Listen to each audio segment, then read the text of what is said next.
Hello students, আমি Nitish sir জ্ঞানজ্যোতি coaching সেন্টারের পক্ষ থেকে তোমাদের প্রত্যেককে জানাই আরো একবার স্বাগত। তো স্টুডেন্টস, আজকে আমি তোমাদের সঙ্গে আলোচনা করব এনবিইউ অর্থাৎ যারা নর্থ বেঙ্গল ইউনিভার্সিটি আন্ডার বিভিন্ন কলেজগুলোতে ফোর্থ সেমিস্টারে পড়াশোনা করছো মেজর পেপার বেঙ্গলি নিয়ে, তাদের জন্য আজকে মেজর পেপার 7 এর লাস্ট মিনিট সাজেশন 2026 নিয়ে আলোচনা করব। তোমাদের এই পেপারটিতে রয়েছে রঙ্গমঞ্চের ইতিহাস ও বাংলা নাটক। আজকে শাহজাহান নাটক থেকে তোমাদের 12 এবং 6 নম্বরের গুরুত্বপূর্ণ প্রশ্নগুলো নিয়ে আলোচনা করব। ইউনিট নাম্বার 3 থেকে কোন কোন প্রশ্নগুলো তোমাদের পড়তে হবে শাহজাহান নাটক থেকে, সেই নিয়ে কিন্তু আমি বিস্তারিত আলোচনা করব। যারা এখনো চ্যানেলটিকে সাবস্ক্রাইব করনি, সাবস্ক্রাইব করে পাশে থাকা বেল আইকন অল প্রেস করে দাও, যাতে নেক্সট টাইম থেকে কোনো ভিডিও আপলোড করলে তার নোটিফিকেশন তুমি সবার আগে পেতে পারো।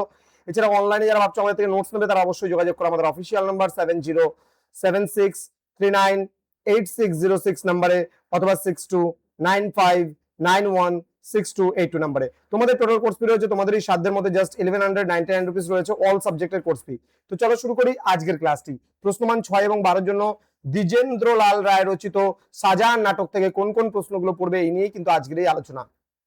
প্রথম প্রশ্ন, ঐতিহাসিক নাটক হিসাবে শাহজাহান নাটকটির সার্থকতা বিচার করো বা নামকরণের সার্থকতা। এবার দেখো, এই প্রশ্নের সাথে বিভিন্ন প্রশ্নগুলো অ্যাটাচ হয়ে আসতে পারে। যেমন একই সাথে নাটকটি ট্র্যাজেডি নাটক হিসাবে কতখানি সার্থক এটা বলতে পারে অথবা দিয়ে। ঐতিহাসিক নাটক হয়েও শাহজাহান কিভাবে মানবিক নাটকে পরিণত হয়েছে তা বুঝিয়ে লেখো। একটু 19-20 করে লেখা যায় এই প্রশ্নগুলো। নেক্সট প্রশ্ন, শাহজাহান নাটকের কেন্দ্রীয় চরিত্র হিসাবে শাহজাহান নাটক চরিত্রটি সম্পর্কে সংক্ষিপ্ত আলোচনা করো। জাহানারা চরিত্রটি আলোচনা করো। এই চরিত্রে যে বলিষ্ঠ ব্যক্তিত্ব, পিতৃভক্তি ও ত্যাগের পরিচয় পাওয়া যায় তা বিস্তারিত লেখো। নেক্সট, শাহজাহান নাটকে দিলদার চরিত্রটির গুরুত্ব এবং তার বিদ্রুপাত্মক সংলাপের আড়ালে যে ধ্রুব সত্য লুকিয়ে আছে তা আলোচনা করো। এবার 6 জন্য পড়বে পিয়ারা চরিত্র। শাহজাহান নাটকের নায়ক কাকে বলা হয় যুক্তি দিয়ে তোমার মত প্রতিষ্ঠা করো। বাংলা নাট্য সাহিত্যে দ্বিজেন্দ্রলাল রায়ের সামগ্রিক ভূমিকা আলোচনা করো। এছাড়া শাহজাহান নাটকে গানের ব্যবহারে দ্বিজেন্দ্রলালের কুশলতা এবং দক্ষতা বিচার করো।